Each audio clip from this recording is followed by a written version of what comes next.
और ये जो पोर्टफोलियो है, जिसने शेयर बाजार में सही तरीके से पोर्टफोलियो बनाना सीख लिया है ना, वही शेयर बाजार में गेम को चेंज कर देता है। आज कितना प्रॉफिट हुआ, आज कितना लॉस हुआ, ऐसे करोगे ना तो ज्यादा दिन तक आप शेयर बाजार में नहीं टिक पाओगे। अब ये एक ऐसा उम्र होता है ना, लोगों का खून गर्म होता है, लोग मेहनत करना जानता है, कमाना जानता है, तो ये उम्र होता है जीवन में रिस्क लेने का। आप अपने जीवन में अभी तक शेयर बाजार से रिलेटेड बहुत सारा कहानी सुने होंगे। कभी सुने होंगे कि किसी ने शेयर बाजार से लाखों रुपए कमा लिया है, कभी सुने होंगे कि किसी ने शेयर बाजार से करोड़ों, इनफैक्ट अरबों रुपए कमा लिया है। लेकिन क्या आपने कभी ये सोचा है कि आखिर लोग कैसे शेयर बाजार से इतना भारी भरकम पैसा कमा लेता है? तो इसके पीछे का एक ही रहस्य है। वो रहस्य होता है कि वो लोग अपना एक सही पोर्टफोलियो को बनाता है, और सही पोर्टफोलियो को बनाने के बाद उसको लंबे समय तक होल्ड करता है, और इसी प्रोसेस से हर एक व्यक्ति शेयर बाजार से करोड़ों रुपए कमा सकता है। ठीक है, तो आज की इस वीडियो में हम लोग बहुत ही आसान भाषा में सीखेंगे कि आखिर ये पोर्टफोलियो क्या होता है, पोर्टफोलियो का मतलब क्या होता है। उसके बाद समझेंगे कि मल्टीबैगर पोर्टफोलियो कैसे बनता है, यानी कि लाखों करोड़ों रुपए का जो पोर्टफोलियो है वो कैसे बनता है, उसको डिटेल में सीखेंगे। उसके बाद सीखेंगे किन किन बातों का ध्यान रखा जाता है, यानी कि पोर्टफोलियो बनाते वक्त किन किन बातों को ध्यान में रखना चाहिए ताकि हमारा पैसा शेयर बाजार में डूब जाए, इसका संभावना बहुत ही कम हो। तो किन किन बातों को ध्यान में रखा जाता है उसको सीखेंगे। उसके बाद सीखेंगे कि पोर्टफोलियो को प्रॉपर तरीके से डाइवर्सिफिकेशन कैसे किया जाता है, वो भी सीखेंगे। उसके बाद सीखेंगे पोर्टफोलियो को एलोकेशन कैसे किया जाता है, यानी कि एसेट एलोकेशन कैसे किया जाता है। पोर्टफोलियो बनाना तो बहुत आसान होता है, लेकिन अपने पोर्टफोलियो में एसेट को एलोकेशन कैसे किया जाता है उसको भी सीखेंगे। एंड फाइनली सीखेंगे रीबैलेंसिंग कैसे किया जाता है, यानी कि पोर्टफोलियो को रीबैलेंसिंग कैसे किया जाता है उसको भी डिटेल में सीखने वाले हैं। ठीक है, तो आज का ये वीडियो पोर्टफोलियो का कंप्लीट मास्टर क्लास होने वाला है। अगर आप इस वीडियो को कंप्लीट देख लेते हो ना, तो पोर्टफोलियो से रिलेटेड आपको कोई दूसरा वीडियो देखने की जरूरत ही नहीं पड़ेगी। ठीक है, तो चलिए इस मास्टर क्लास की करते हैं शुरुआत। पहले समझते हैं कि पोर्टफोलियो का मतलब क्या होता है। What is portfolio?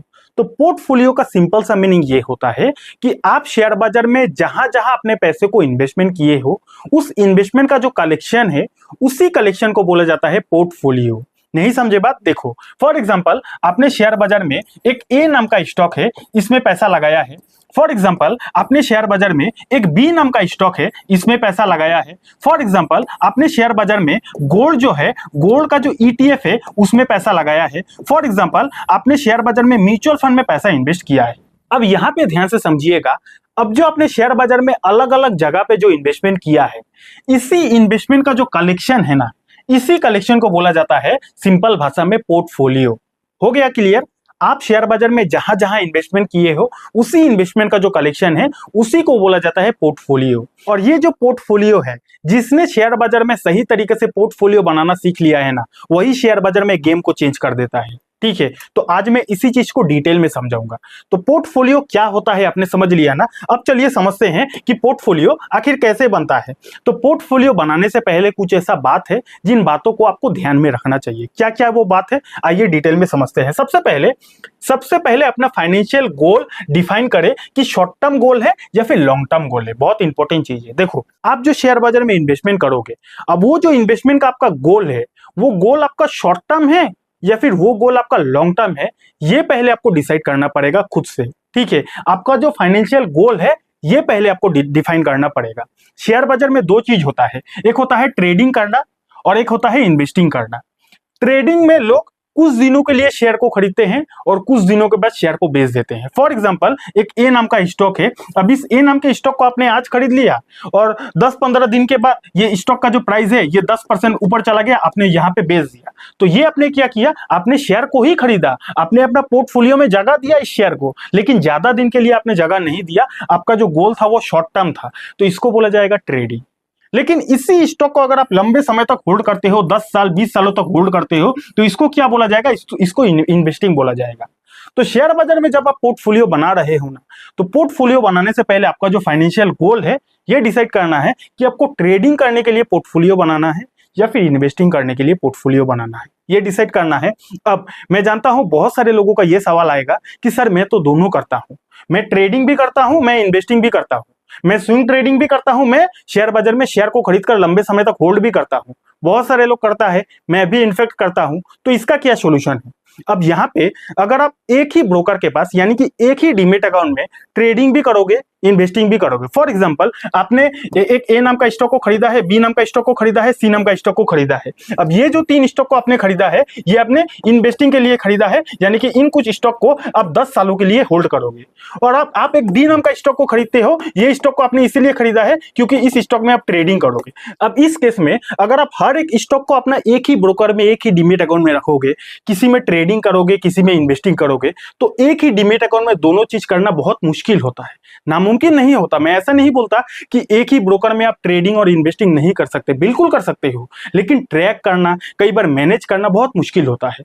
तो अगर आप रेगुलर स्विंग ट्रेडिंग करते हो और रेगुलर इन्वेस्टिंग करते हो, तो दोनों चीज अगर आप करते हो, तो मेरा आपका राय यही रहेगा कि आप 2 अलग अलग ब्रोकर के पास डीमेट अकाउंट खुलवा लो। एक ब्रोकर रखो, आप उसमें सिर्फ ट्रेडिंग कर सकते हो, एक ब्रोकर रखो, आप उसमें सिर्फ इन्वेस्टिंग कर सकते हो। 2 अलग अलग सेपरेट ब्रोकर के पास आपका डीमेट अकाउंट रहेगा ना, तो इससे आपका मेंटल जो हेल्थ है वो भी डिस्टर्ब नहीं होगा, पूरा खिचड़ी नहीं होगा। एक जगह ट्रेडिंग करोगे, एक जगह इन्वेस्टिंग करोगे, तो काफी ज्यादा आसान हो जाएगा लाइफ आपकी। ठीक है, बाकी पैसा आपका, डिसीजन भी आपका होना चाहिए। तो मैं तो ऐसे ही करता हूं, मैं जो ट्रेडिंग करता हूं उसके लिए अलग ब्रोकर के पास डीमेट अकाउंट है, इन्वेस्टिंग करता हूं उसके लिए अलग ब्रोकर के पास डीमेट अकाउंट है, ताकि दोनों चीज को ट्रैक करना मेरे लिए आसान हो जाए और ज्यादा मेरा दिमाग खराब ना हो। ठीक है, तो अगर आपके पास डीमेट अकाउंट है तो बहुत अच्छी बात है, अगर नहीं है तो मैं जिस ब्रोकर को यूज करता हूं, मैंने उसी ब्रोकर का लिंक नीचे डिस्क्रिप्शन पर दे दिया है, उस लिंक पर क्लिक करके भी आप अपने लिए डीमेट अकाउंट खुलवा सकते हो। ठीक है, तो पहले आपका जो फाइनेंशियल गोल है, यानी कि आप ट्रेडिंग के लिए पोर्टफोलियो बनाओगे या फिर इन्वेस्टिंग के लिए पोर्टफोलियो बनाओगे, ये चीज आपको डिसाइड करना है। Point number 1। पॉइंट नंबर 2 क्या है कि अपने रिस्क टॉलरेंस को समझे और अपने उम्र को समझे, उसके अनुसार प्लान बनाए। कहने का सिंपल सा मीनिंग ये है, ये मैंने बहुत ही इंपॉर्टेंट बात बोला कि आप शेयर बाजार में जो अपना पोर्टफोलियो बनाओगे, पोर्टफोलियो बनाने से पहले अपने लाइफ का जो रिस्क है उसको पहले आपको समझना है कि आप अपने जीवन में कितना ज्यादा रिस्क ले सकते हो। देखो, शेयर बाजार एक ऐसा बाजार है, यहां से आप करोड़ों कमा भी सकते हो तो करोड़ों गंवा भी सकते हो, यहाँ पे रिस्क भी होता है। तो जबकि यहाँ पे रिस्क होता है, तो इसीलिए आप अपने जीवन में कितना रिस्क ले सकते हो ये पहले आपको डिसाइड करना पड़ेगा। और ये आप कैसे डिसाइड कर पाओगे? ये आप तभी डिसाइड कर पाओगे जब आप अपने उम्र को समझोगे। फॉर एग्जांपल, अगर किसी का उम्र 20 से 30 साल के बीच में है, अब 20 से 30 साल के बीच में जिसका उम्र है, चाहे वो लड़का हो चाहे वो लड़की हो, वो अपने जीवन में जितना ज्यादा रिस्क ले सकता है ना, उतना ज्यादा रिस्क 50 साल वाले जो अंकल है वो नहीं ले सकते हैं। क्योंकि 50 साल वाला जो अंकल है उनको अपना घर भी चलाना है, उनको अपने बाल बच्चे को पालना भी है, उसको शिक्षा भी देना है। तो जितना प्रेशर 50 साल के अंकल को होता है ना, उससे बहुत ज्यादा कम प्रेशर 20 से 30 साल का जो व्यक्ति है उसको होता है। आई नो, यहाँ पे बहुत सारे लोग ये भी कमेंट करेंगे कि सर मैं 30 साल का हूं लेकिन मेरे जीवन में 50 साल वाला जो अंकल है उससे भी ज्यादा प्रेशर है। मानता हूं भाई, हर किसी का जीवन अलग अलग होता है, लेकिन मैं ऑन एन एवरेज की बात कर रहा हूं। चीजों को समझने की कोशिश कीजिए।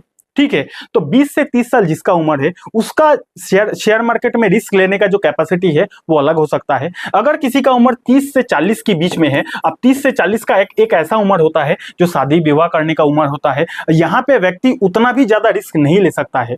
तो यहाँ पे रिस्क लेने का जो कैपेसिटी है वो अलग हो सकता है। और अगर किसी का उम्र 40 से ज्यादा है यानी कि 40 प्लस है, तो यहाँ पे रिस्क लेने का जो कैपेसिटी है वो और कमते जाएगा।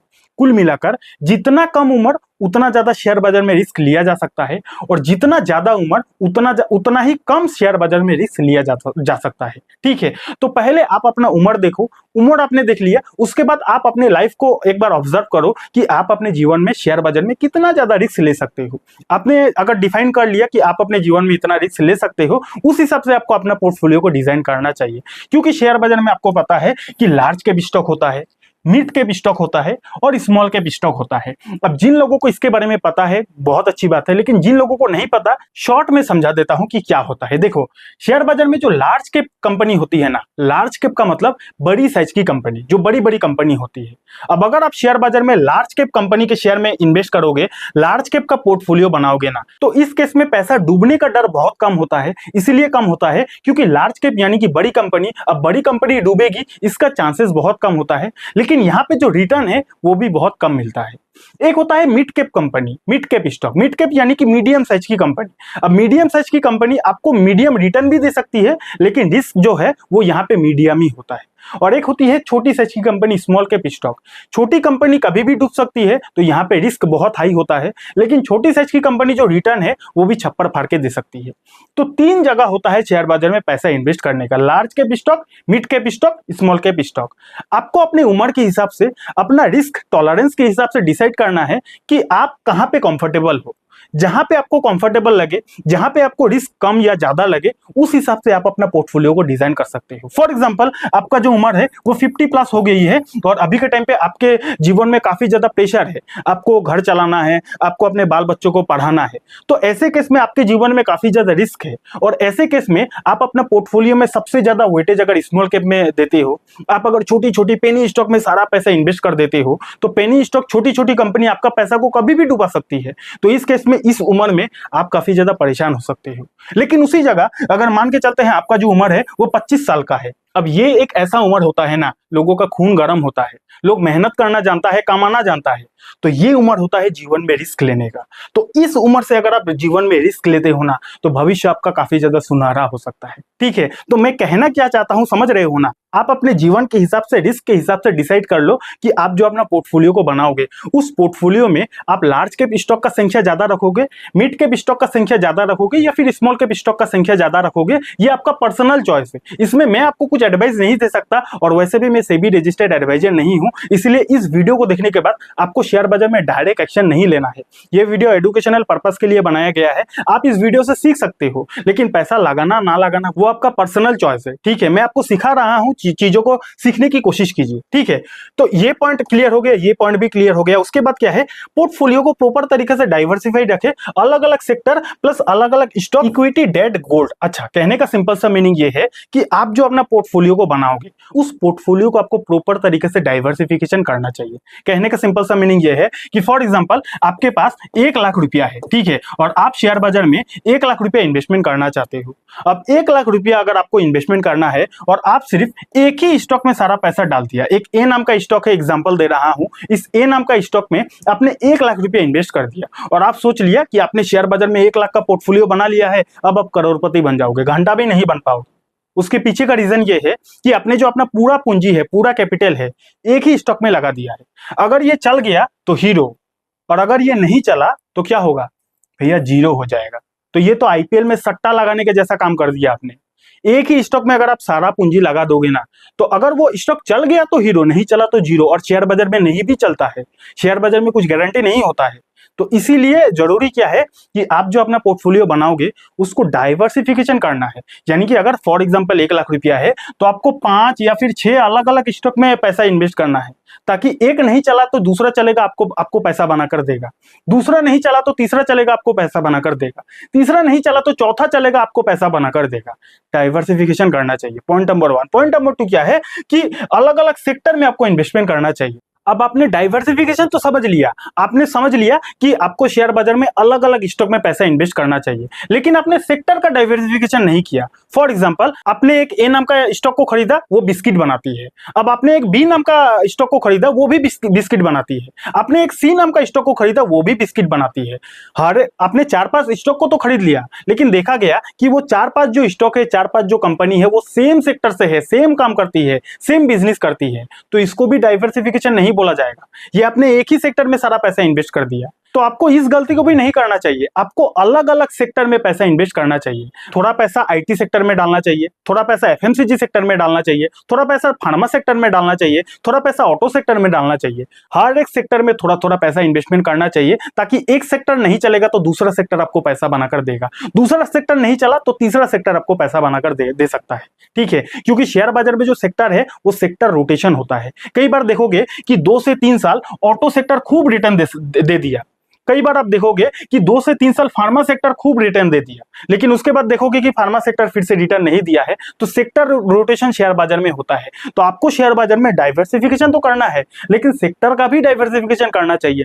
मल्टीपल सेक्टर में आपको इन्वेस्टमेंट करना चाहिए, ताकि एक सेक्टर नहीं चलेगा तो दूसरा सेक्टर आपको पैसा कमा कर दे सकता है। हो गया क्लियर? उसके बाद क्या है, पोर्टफोलियो एलोकेशन अच्छे से करें, लगभग इक्वल परसेंटेज में इन्वेस्ट करना चाहिए। कहने का सिंपल सा मीनिंग ये है, यहां पे मैं आपको समझाता हूं। फॉर एग्जांपल, आपके पास 1 लाख रुपया है और आप 1 लाख रुपया का पोर्टफोलियो बनाना चाहते हो, ठीक है। अब 1 लाख रुपया का पोर्टफोलियो बनाना चाहते हो, आपने मेरी इस वीडियो को देख लिया, मैंने आपको समझा दिया कि आपको अलग अलग सेक्टर में अलग अलग स्टॉक में पैसा इन्वेस्ट करना चाहिए, डाइवर्सिफिकेशन करके पैसा इन्वेस्ट करना चाहिए। तो यहां तक तो आपने समझ लिया। अब आपने क्या किया कि आपने एक ए नाम का स्टॉक है, इसमें मोटा मोटी 1000 रुपया इन्वेस्ट कर दिया। एक बी नाम का स्टॉक है, इसमें मोटा मोटी 1000 रुपया आपने इन्वेस्ट कर दिया। और एक सी नाम का स्टॉक है, इसमें मोटा मोटी आप 8000 रुपया इन्वेस्टमेंट कर दिया। तो मोटा मोटी आपका कितना पैसा गया? 8000, 1000, 1000, 10,000 रुपया आपने इन्वेस्ट कर दिया। और बाकी बचा हुआ जो 90,000 रुपीज है, वो एक डी नाम का स्टॉक है, उसमें आपने इन्वेस्टमेंट कर दिया। अब यहां से ध्यान से समझिएगा, आपको पता है कि शेयर बाजार में डाइवर्सिफिकेशन करना चाहिए, आपको पता है कि शेयर बाजार में अलग अलग स्टॉक में इन्वेस्टमेंट करना चाहिए, और वही आपने किया, अपने अलग अलग स्टॉक में पैसा इन्वेस्ट किया। लेकिन इस केस में भी आपका शेयर बाजार में पैसा डूब सकता है। अब आप बोलोगे ये कैसे सर, यहां पर मैंने तो अलग अलग स्टॉक में पैसा इन्वेस्ट कर दिया, इस केस में भी मेरा पैसा कैसे डूब सकता है? तो उसके पीछे का रीजन ये है कि आपने सही तरीके से एसेट को एलोकेशन नहीं दिया है। यहां पे मैंने क्या बोला है कि पोर्टफोलियो एलोकेशन अच्छे से करें, लगभग इक्वल परसेंटेज में आपको इन्वेस्टमेंट करना चाहिए। यानी कि अगर आप 1 लाख रुपया इन्वेस्टमेंट करना चाहते हो, तो आपको सेम परसेंटेज, लगभग सेम परसेंटेज में अलग अलग स्टॉक में इन्वेस्टमेंट करना चाहिए। अब इस केस में आपने क्या किया है, 1 लाख रुपया आपको लगाना है, 90,000 रुपया आपने एक स्टॉक में डाल दिया, और बाकी बचा हुआ जो 1-2 हजार रुपया है वो आपने अलग अलग स्टॉक में डाल दिया। अब फॉर एग्जांपल दे रहा हूं कि जिसमें आपने 1000 रुपया डाला है, ये स्टॉक आपको 10 गुना का रिटर्न दे दिया, और जिस स्टॉक में आपने 90,000 रुपया इन्वेस्ट किया है, यही स्टॉक आपका पूरा का पूरा डूब गया, पूरा 90,000 रुपया डूब गया। तो ऐसे में क्या होगा, ऐसे में भी आप बर्बाद हो सकते हो, क्योंकि जिस स्टॉक ने आपको 10 गुना रिटर्न दिया है, उस स्टॉक में आपने पैसा इन्वेस्ट ही किया था अपना पोर्टफोलियो को 1%। अब 1% अगर 10 गुना भी हो जाए फिर भी 10,000 बनेगा। लेकिन जिसमें आपने ज्यादा वेटेज दिया था, ज्यादा पैसा इन्वेस्ट किया था, वही स्टॉक अगर डूब जाता है ना, तो यहां पर भी आपका जो पोर्टफोलियो है पूरा का पूरा खाली हो सकता है। तो डाइवर्सिफिकेशन कीजिए, लेकिन प्रॉपर तरीके से आपको एसेट एलोकेशन भी करना चाहिए, आपको वेटेज भी देना चाहिए। अब 1 लाख रुपया इन्वेस्टमेंट करना चाहते हो, आपको 20-20 हजार रुपया हर एक स्टॉक में इन्वेस्ट करना चाहिए, या फिर 10-10 हजार रुपया हर एक स्टॉक में इन्वेस्टमेंट करना चाहिए, ताकि एक स्टॉक डूब जाए, बाकी 9 जो स्टॉक है वो आपको रिटर्न दे सकता है। 2 स्टॉक डूब जाए, बाकी 8 जो स्टॉक है वो आपको अच्छा खासा रिटर्न दे सकता है। ठीक है, तो इक्वल जो परसेंटेज है, उसी परसेंटेज में उसी अमाउंट पे आपको इन्वेस्टमेंट करना चाहिए। एक स्टॉक में आपने 90,000 डाल दिया, एक स्टॉक में आपने 10,000 डाल दिया, अब 90,000 वाला जो स्टॉक है वही डूब जाएगा, तो आपका पोर्टफोलियो खाली हो सकता है। हो गया क्लियर? मोटा मोटी क्लियर हो गया ना? चलिए आगे बढ़ते हैं। वैसे अगर आपको वीडियो अब तक अच्छा लग रहा है, वीडियो को लाइक कीजिए, कमेंट कीजिए, और इतना डिटेल वीडियो आपको पूरे यूट्यूब पर नहीं मिलेगा, ठीक है? तो वीडियो को लाइक कमेंट कर दीजिएगा। डीमेट अकाउंट नहीं है, डीमेट अकाउंट का लिंक भी आपको डिस्क्रिप्शन पर मिल जाएगा। और हाँ, अगर आपको शेयर मार्केट के बारे में कुछ भी सीखना है, चाहे trading, investing, mutual fund, SIP, कुछ भी सीखना है, आप हमारे चैनल का प्लेलिस्ट को विजिट कर लो। आपको हमारे यूट्यूब चैनल का प्लेलिस्ट में शेयर मार्केट की कंप्लीट जानकारी मिल जाएगा, वो भी बिल्कुल फ्री में, ठीक है? तो प्लेलिस्ट को भी विजिट कर लेना। उसके बाद क्या है कि पोर्टफोलियो का जो एसेट एलोकेशन है वो कैसे करना चाहिए, यानी कि मैंने अभी तो आपको बोल दिया कि फॉर एग्जांपल अगर आपको 1 लाख रुपया इन्वेस्टमेंट करना है, तो 20-20 हजार करके या फिर 10-10 हजार करके आपको इन्वेस्टमेंट करना चाहिए, इक्वल परसेंटेज में इन्वेस्टमेंट करना चाहिए। लेकिन इसको और थोड़ा डिटेल में अगर आपको समझना है तो वीडियो को आगे देखिए, पूरा डाउट क्लियर हो जाएगा। फॉर एग्जाम्पल, अगर आपके पास 1 लाख रुपया है, तो ऐसे केस में आपको कितना स्टॉक खरीदना चाहिए, ये भी तो बात है ना।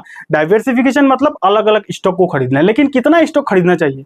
तो फॉर एग्जांपल, अगर आपके पास 1 लाख रुपया है, 1 लाख का पोर्टफोलियो बनाना चाहते हो, तो ऐसे केस में आप अपने पोर्टफोलियो में 5 से 7 स्टॉक मैक्सिमम रख सकते हो। 5 to 7 स्टॉक्स आपका पोर्टफोलियो में अगर रहेगा, अगर आपका 1 लाख का पोर्टफोलियो है, तो अच्छा उसको माना जाता है। उसके बाद क्या है कि अगर आपका जो पोर्टफोलियो है वो 1 लाख से 5 लाख के बीच में है, अगर आप शेयर बाजार में स्टॉक में 1 लाख से 5 लाख रुपए इन्वेस्टमेंट करना चाहते हो, तो कितना स्टॉक खरीदना चाहिए? उसके लिए आपका पोर्टफोलियो में 10 से 12 स्टॉक अगर मैक्सिमम है, तो उसको अच्छा माना जाता है। उसके बाद क्या है कि अगर आपका 5 से 10 लाख का पोर्टफोलियो है, तो ऐसे केस में 12 से 18 स्टॉक मैक्सिमम आप अपने पोर्टफोलियो में रख सकते हो। उसके बाद क्या है, अगर आपका पोर्टफोलियो 10 लाख से 20 लाख के बीच में है, तो ऐसे केस में 15 से 25 स्टॉक मैक्सिमम आप रख सकते हो। और उसके बाद अगर आपका 20 लाख से ज्यादा का पोर्टफोलियो है, तो ऐसे केस में 25 स्टॉक आप मैक्सिमम रख सकते हो। ठीक है, ये बहुत बड़ा सवाल रहता है कि मैं शेयर बाजार में 5 लाख रुपया इन्वेस्ट करना चाहता हूं। अब 5 लाख रुपया में कितना स्टॉक मेरे को खरीदना चाहिए, तो ये बहुत इंपॉर्टेंट होता है ना। तो इस चार्ट को देखकर आप आइडिया ले सकते हो, लेकिन यहाँ पे मैं डिस्क्लेमर दे दूं कि डिस्क्लेमर ध्यान रहे, ये कोई फॉर्मूला नहीं है। यहाँ पे मैंने जो चार्ट आपको दिखाया ये कोई फॉर्मूला नहीं है कि मैं अगर 10 लाख रुपया इन्वेस्ट करूंगा तो मेरे को 15 स्टॉक ही मैक्सिमम खरीदना है। ये कोई फॉर्मूला नहीं है, मेरा पर्सनल फॉर्मूला नहीं है। ये बस मैंने आपको आइडिया दिया। मैं भी सालों से शेयर बाजार में हूं, मेरा भी लाखों का पोर्टफोलियो है, तो मैं अपना एक्सपीरियंस आपके साथ शेयर किया। बाकी आपको शेयर बाजार में इन्वेस्टमेंट करने से पहले खुद का ही दिमाग यूज करना है, ठीक है। आप मेरे से आइडिया ले सकते हो कि कितना का इन्वेस्टमेंट में कितना स्टॉक खरीदना चाहिए, ये आइडिया आप यहां से ले सकते हो। तो आइडिया आपने ले लिया ना, चलिए आगे बढ़ते हैं। अब पोर्टफोलियो से रिलेटेड मोटा मोटी जितना भी आपका डाउट था मोटा मोटी क्लियर हो गया। कैसे पोर्टफोलियो बनाया जाता है, क्या होता है पोर्टफोलियो, एसेट एलोकेशन कैसे किया जाता है, और पोर्टफोलियो बनाते वक्त किन किन बातों का ध्यान रखा जाता है, मोटा मोटी क्लियर हो गया। अब जो गोल्डन पॉइंट बताने वाला हूं ये सबसे ज्यादा इंपॉर्टेंट पॉइंट है, और इसके बिना मल्टीबैगर पोर्टफोलियो आप नहीं बना सकते, ठीक है। तो गोल्डन पॉइंट है, ध्यान से समझिएगा। सबसे पहला पॉइंट क्या है कि रेगुलर मॉनिटरिंग करें, लेकिन इसका मतलब ये नहीं है कि रोज रोज डीमेट अकाउंट को खोलकर देखे आज कितना पैसा बना। यानी कि देखो, शेयर बाजार लॉन्ग टर्म गेम है। शेयर बाजार कोई T20 गेम नहीं है कि 120 बॉल का खेला होता है, उसके बाद खेला खत्म, अपना अपना काम करो। शेयर बाजार एक टेस्ट मैच की तरह है। शेयर बाजार एक लॉन्ग टर्म मैराथन है, ठीक है। तो यहाँ पे आपके अंदर पेशेंस होना पड़ेगा, धैर्य होना पड़ेगा। आपने अपना पोर्टफोलियो बना लिया ना, अब उस पोर्टफोलियो को अगर आप रोज रोज खोल के देखोगे, रोज आप अगर देखोगे आज कितना प्रॉफिट हुआ, आज कितना लॉस हुआ, ऐसे करोगे ना तो ज्यादा दिन तक आप शेयर बाजार में नहीं टिक पाओगे। क्योंकि शेयर बाजार में रोज मिठाई नहीं बांटी जाती है। यहाँ पर उन्हीं लोगों को मिठाई बांटी जाती है जो लोग इस मार्केट में सदियों से है, काफी सालों से है, काफी समय से है, वही लोग शेयर बाजार से मिठाई खा सकता है। लेकिन अगर आपके अंदर काफी ज्यादा खुजली है, आप डेली डेली चेक करते हो कि आज मेरा कितना प्रॉफिट हुआ, आज मेरा कितना लॉस हुआ, तो ऐसे केस में आप शेयर बाजार में ज्यादा दिन नहीं टिक पाओगे। मैं इन्वेस्टिंग की बात कर रहा हूं। हाँ, ट्रेडिंग करते हो तब तो आपको डेली चेक करना ही है, लेकिन लंबे समय के लिए इन्वेस्टमेंट करते हो, ओनली इन्वेस्टिंग करते हो, और डेली डेली खुजली है आपको कि आज कितना प्रॉफिट हुआ, आज कितना लॉस हुआ, तो ज्यादा दिन तक आप नहीं टिक पाओगे। तो ये जो आपके अंदर आदत है, इस आदत को आपको चेंज करना है। Point number 1। पॉइंट नंबर 2 क्या है, यहाँ पे मैंने एक और इंपॉर्टेंट बात बोला, रेगुलर मॉनिटरिंग करें। यानी कि देखो, रोज रोज खोलकर देखना ये अलग बात है, लेकिन आपका जो पोर्टफोलियो है उसको आपको रेगुलर मॉनिटरिंग करना है। आपने जिन जिन स्टॉक में अपना पैसा इन्वेस्ट किया है, मेहनत का पैसा इन्वेस्ट किया है, क्या वो स्टॉक, क्या वो कंपनी अच्छा परफॉर्मेंस कर रही है या फिर नहीं, इसको आपको देखना है। ऐसा नहीं कि आपने लाखों का पोर्टफोलियो बना लिया और आकाश भाई ने बोला है कि लंबे समय तक होल्ड करो, तो होल्ड करके सो गए, 10 साल बाद खोल के आपने देखा लाखों का पोर्टफोलियो हजारों में बदल गया है। ऐसा भी हो सकता है। आप अगर लाखों का पोर्टफोलियो या फिर हजारों का पोर्टफोलियो बना रहे हो ना, उसको हर महीना या फिर हर हफ्ता आपको चेक करना है। जिस बिजनेस में आपने पैसा इन्वेस्ट किया है, क्या वो बिजनेस अच्छा परफॉर्मेंस कर रही है या फिर नहीं कर रही है, उसको आपको रेगुलर मॉनिटरिंग करना है। किस स्टॉक को आपको हटाना है, किस स्टॉक को आपको नया स्टॉक को ऐड करना है, ये सब आपको मॉनिटरिंग करना है। नहीं करोगे तो ऐसे केस में क्या होगा कि आपका कंपनी डूबते जाएगा, आपका पोर्टफोलियो भी बर्बाद हो जाएगा, ठीक है। तो क्वार्टरली जो रिजल्ट आता है हर 3 महीने के बाद वो क्यों आता है? रेगुलर मॉनिटरिंग करने के लिए आता है। जो इन्वेस्टर है, शेयर बाजार का इन्वेस्टर है, वो अपने कंपनी का बिजनेस को देख सके, इसीलिए आता है। तो अगर आप स्टॉक का पोर्टफोलियो बनाते हो तो वो स्टॉक का रेगुलर जो क्वार्टरली रिजल्ट आता है उसको मॉनिटरिंग करो, और जितना आपका एक्सपेक्टेशन है उतना एक्सपेक्टेशन अगर कंपनी कर रही है, दिखा रही है, तब तो बहुत अच्छी बात है। लेकिन कंपनी का बिजनेस अगर दिन पर दिन खराब होते जा रही है तो यहाँ पे आपको चिंता करना चाहिए, ठीक है। उसके बाद क्या है कि प्रॉपर रीबैलेंसिंग करें, loss rebalancing, over growth rebalancing. अब यहाँ पे एक ऐसा पॉइंट है जो पॉइंट के बारे में बहुत सारे लोग बात नहीं करता है, मैं आपको समझा देता हूं। देखो, रेगुलर रीबैलेंसिंग का मतलब ये है कि फॉर एग्जांपल आपने शेयर बाजार में एक ABCD स्टॉक को खरीद के रखा है। अब इस केस में क्या हुआ कि ये जो स्टॉक है ये आपको अच्छा खासा रिटर्न दे रहा है, ये जो स्टॉक है ये भी आपको अच्छा खासा रिटर्न दे रहा है, लेकिन तीसरा जो स्टॉक है ये आपको काफी लंबे समय से एकदम डी ग्रोथ दिखा रहा है। लंबे समय यानी कि 1 साल, 2 साल, 3 साल, 4 साल, 5 सालों से एकदम नीचे ही चला जा रहा है, ठीक है। और चौथा जो स्टॉक है इसने आपको इतना ज्यादा रिटर्न दे दिया है, यानी कि एक्सपेक्टेशन से ज्यादा आपको रिटर्न दे दिया है। ध्यान से समझिएगा, एक स्टॉक आपको अच्छा रिटर्न दे रहा है, दूसरा स्टॉक आपको अच्छा रिटर्न दे रहा है, लेकिन तीसरा जो स्टॉक है ये आपको बहुत लंबे समय से परेशान करके रख दिया है, और चौथा जो स्टॉक है इसने ओवर एक्सपेक्ट, यानी कि जितना आपका एक्सपेक्टेशन था उससे भी कई गुना ज्यादा आपको रिटर्न दे दिया है। अब इस केस में आपको क्या करना चाहिए, देखो जो स्टॉक आपको अच्छा खासा रिटर्न दे दिया है, जो दोनों स्टॉक आपको नॉर्मली रिटर्न दे रहा है, इसको साइड में कर दो। बाकी बचा हुआ जो दो स्टॉक है, जो पहला जो है जो आपको एकदम ही रिटर्न नहीं दे रहा है, दूसरा जो है वो आपको छप्पड़ फाड़ के रिटर्न ऑलरेडी दे दिया है। इन दोनों स्टॉक को आपको कैसे रीबैलेंसिंग करना है, देखो जो स्टॉक आपको कई सालों से रिटर्न नहीं दे रहा है, यानी कि आपने 2 साल वेट किया, 3 साल वेट किया, रिटर्न नहीं दे रहा है, कंपनी का जो बिजनेस है वो ग्रो नहीं कर रहा है। अब जाहिर सी बात है, कोई कंपनी अगर सालों से रिटर्न नहीं दे रहा है तो इसका एक ही रीजन हो सकता है, कंपनी का बिजनेस। तो अगर कई सालों से किसी कंपनी का बिजनेस सही नहीं चल रहा है तो वो कंपनी आपके पोर्टफोलियो में बेकार कचरा बनकर है, तो उस कचरे को आपको साफ कर देना चाहिए। Point number 1। पॉइंट नंबर 2 क्या है कि जो स्टॉक कई बार होता है कि मल्टी बेगर रिटर्न दे देता है।